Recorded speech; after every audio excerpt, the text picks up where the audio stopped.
আসসালামু আলাইকুম। অনেক দিন পর আবারও আপনাদের মাঝে নতুন একটি ভিডিও নিয়ে হাজির হয়েছি। আজকে আমি ঘুরে দেখব গজনী অবকাশ কেন্দ্র এবং আপনাদেরকেও সাথে নিয়ে ঘুরে দেখাবো। তো আপনারা পুরো ভিডিওটি ঘুরে দেখেন এবং ভিডিওর মাঝখানে একটি টুইস্ট রয়েছে, সেই টুইস্টটা দেখার জন্য হলেও আপনারা আমার সঙ্গে থাকবেন এবং পুরো ভিডিওটা উপভোগ করবেন এবং এর থেকেও ভালো ভালো ভিডিও দেওয়ার চেষ্টা করব। আপনারা আমার সঙ্গে থেকে পুরো ভিডিওটা উপভোগ করবেন এবং শেষ করে ভিডিওটা দেখবেন আশা করি। তো ভিডিও শুরু করা যাক। প্রায় 2 ঘন্টা জার্নি শেষে এখন চলে আসলাম গজনী অবকাশ কেন্দ্রে। এখন ঘুরে ঘুরে আমি দেখবো এবং আপনাদেরকে সাথে নিয়ে দেখাবো। প্রথমেই চলে আসলাম গজনী অবকাশ কেন্দ্রে। উপর থেকে চারদিকের পরিবেশটা কেমন দেখায় সেটা আমি ঘুরে দেখবো এবং আপনাদেরকে দেখাবো। উপরে উঠতে উঠতে প্রায় হাঁপিয়ে গিয়েছি। এটা সম্ভবত 8-9 তলা ওয়াচ টাওয়ারটা উঁচু হবে। এখান থেকে ভারতের পাহাড় ভালোই দেখা যাচ্ছে, বোঝা যাচ্ছে এবং আরেকটু উপরে উঠে দেখার চেষ্টা করবো যে ভারতের সীমানা কিংবা ভারতের মানুষ দেখা যায় কিনা। উপর থেকে চারপাশে পরিবেশটাকে সমতল ভূমির মতো মনে হচ্ছিল, কারণ এইখানে কোথায় পাহাড় কোথায় জঙ্গল কোথায় গিয়ে কিছুই বোঝা যাচ্ছিল না। এইখান থেকে ভারত 6-7 কিলোমিটারের বেশি দূরে অবস্থিত। তাই এখানে দূরবীনের ব্যবস্থা আছে। মানুষ দূরবীন ভাড়া নিয়ে ভারতের পরিবেশে মানুষের বসবাস কিংবা ঘরবাড়ি তা দেখার চেষ্টা করি, সীমানা দেখার চেষ্টা করি। আমরাও দূরবীন ভাড়া নিয়েছিলাম। উপরে যে দূরবীনের বিষয়টা, এটা সম্পূর্ণ একটা স্ক্যাম। উপর কিছুই দেখা যায় না দূরবীন দিয়ে, শুধু পাহাড় আর জঙ্গল। এখানে একটি বড় ধরনের স্ক্যাম চলছে। স্ক্যাম বললাম কারণ এইখানে লেখা ছিল যে এখান থেকে ভারত দেখার অপূর্ব সুযোগ রয়েছে, কিন্তু আমরা কিছুই দেখতে পেলাম না। তো এখন আমরা চলে যাচ্ছি পাহাড় বেয়ে উপরের দিকে। সেইখানে ঝুলন্ত ব্রিজ রয়েছে এক পাহাড় থেকে অন্য পারে। তো আমরা সেই ঝুলন্ত ব্রিজের অভিজ্ঞতা নেব। 20 টাকা টিকিট করে এদিকে চলে আসলাম ঝুলন্ত ব্রিজ দেখতে।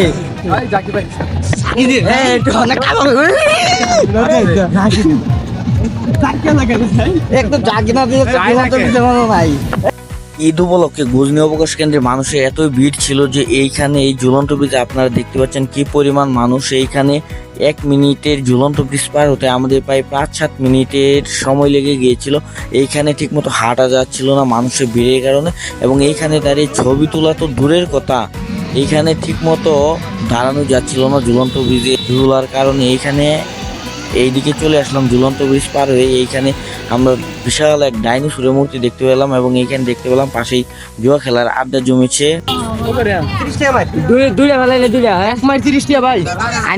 পুলিশ পাহাড়ে দেয়া খেলা নাকি?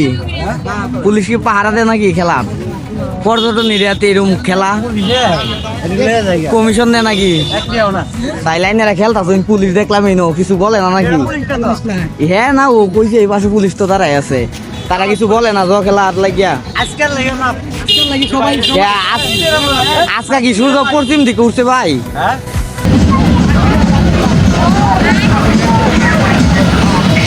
জীবন সার্থক। ঘুরতে এসে আমরা একটি রয়্যাল বেঙ্গল টাইগারের সন্ধান পেয়েছি। সাদা রয়্যাল বেঙ্গল টাইগার, যেটি বাংলাদেশে খুব কমই দেখা যায়। আপনারা আমার পিছন থেকে ওই যে দূরে নদীর ওই পারে রয়্যাল বেঙ্গল টাইগার, সাদা রয়্যাল বেঙ্গল টাইগার। মাত্র 20 টাকার টিকিট দিয়ে গজনী অবকাশ কেন্দ্রের মিনি চিড়িয়াখানাতে চলে আসলাম। এখন এইখানে দেখি কি কি প্রাণী আছে, বন্য প্রাণী, সেগুলো এখন দেখার পালা। ঘুরে ঘুরে দেখবো। এর আগে একবার ভিতরে ঢুকে স্ক্যামের শিকার হয়েছিলাম, এখন দেখি কি অবস্থা হয়। এইখানে ঢুকে প্রথমে একটি ঘুমন্ত ভাল্লুককে দেখতে পেলাম, এইখানে একটি শেজাক দেখতে পেলাম এবং এইখানে 4টি হোয়াইট কালারের কুকুর দেখতে পেলাম পাশের খাঁচাতে। তারপর পাশের খাঁচাতে এইখানে 2টি হনুমান দেখতে পেলাম, যেগুলো বসে বসে মানুষের দেওয়া বিস্কুট খাচ্ছে। এবং এই 2টি খাঁচাতে 2টি প্রাণী দেখতে পেলাম, সেগুলোকে আপনারা কেউ চিনে থাকলে বললেন।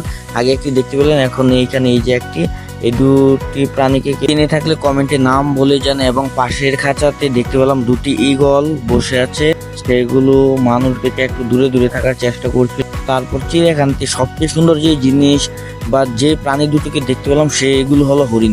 হরিণগুলো মানুষের খুব কাছাকাছি ছিল এবং মানুষের দেওয়া লতা পাতা এবং বিভিন্ন জিনিস খাচ্ছিল। আমি নিজেও হরিণকে 2-1 টাচ করে নিয়ে এলাম এবং হরিণকে শশা খাওয়ালাম। শশা খাওয়ানোর ভিডিওটা করতে ভুলে গিয়েছিলাম, তো সেটা আপনাদেরকে দেখাতে পারলাম না। তারপর সেই হরিণের খাঁচা থেকে অনেকক্ষণ সময় পার করে চলে আসলাম এদিকে কুকুরের খাঁচাতে। এখানে একটি কুকুরও বন্দি করে রাখা আছে চিড়িয়াখানাতে। তারপরে এখানে এসে দেখে একটি সাপ তার খোলস বদলাচ্ছে, যেটিকে খুব অসুস্থ মনে হচ্ছিল। এইখানে চিড়িয়াখানায় প্রায় খালি। যেমন এই যে কি একুরিয়ামে পানি আছে, সব কিছু আছে, কিন্তু মাছ নেই, কিচ্ছু নেই, কিচ্ছু নেই, খালি একুরিয়াম। এছাড়াও আরো অনেক বন্যপ্রাণীর খাঁচা যেগুলো সম্পূর্ণ খালি অবস্থায় পড়ে আছে।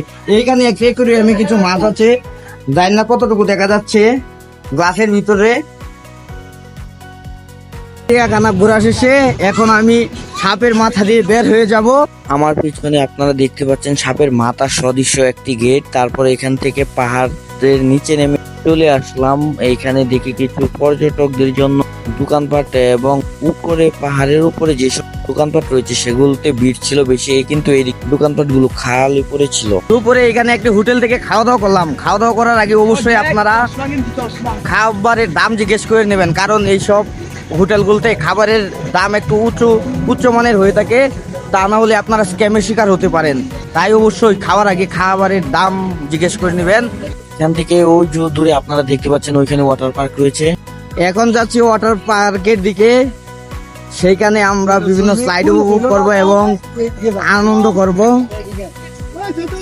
তো সেদিকে যাচ্ছি, আপনারা আমার সঙ্গে থাকুন। এবং এখানে প্রচুর মানুষ এবং প্রচুর রৌদ্র। এই উত্তপ্ত রৌদ্রের মাঝে উপরতে উঠতে আমরা চলে আসলাম ওয়াটার পার্কের গেটের দিকে। এখন এইখানে গেটের টিকিট দিয়ে ভিতরে প্রবেশ করতে হবে।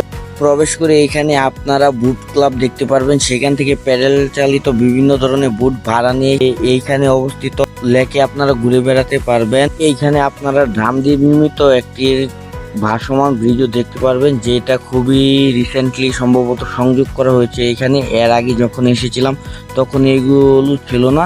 গজনী অবকাশ কেন্দ্রে এখন অনেক কিছুরই উন্নত হয়েছে। আপনাদেরকে একটা কথা বলে রাখি, আপনারা যদি একদিনের জন্য ভ্রমণ করতে চান তাহলে গজনী অবকাশ হতে পারে আপনার জন্য সেরা পছন্দ, কারণ এইখানে আপনি একদিনের জন্য ফ্যামিলি কিংবা নিজে ঘুরে দেখতে পারবেন।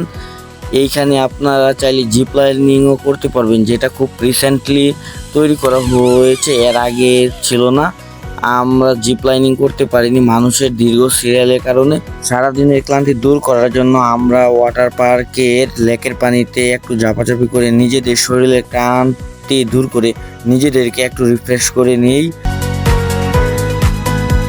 গজনী অবকাশ কেন্দ্রে ঘুরতে এসে ভালো মন্দ দুটি অভিজ্ঞতা হলো, তবে ভালোই অভিজ্ঞতা বেশি হলো। তো আপনারা ভিডিওটি ভালো লাগলে অবশ্যই লাইক, কমেন্ট এবং শেয়ার করে দেবেন, এবং পরবর্তী ভিডিওগুলো দেখার জন্য আমার চ্যানেলটাকে সাবস্ক্রাইব এবং ইউটিউব, ফেসবুক থেকে দেখে থাকলে অবশ্যই ফলো করে থাকবেন। এবং এরপর থেকে এর চেয়েও ভালো ভালো ভিডিও আসবে ইনশাল্লাহ। পরের কোনো ভিডিওতে দেখা হবে, সেই পর্যন্ত আপনারা আশা করি ভালো থাকবেন, সুস্থ থাকবেন এবং আমার জন্য দোয়া করবেন অবশ্যই। খুদা হাফেজ।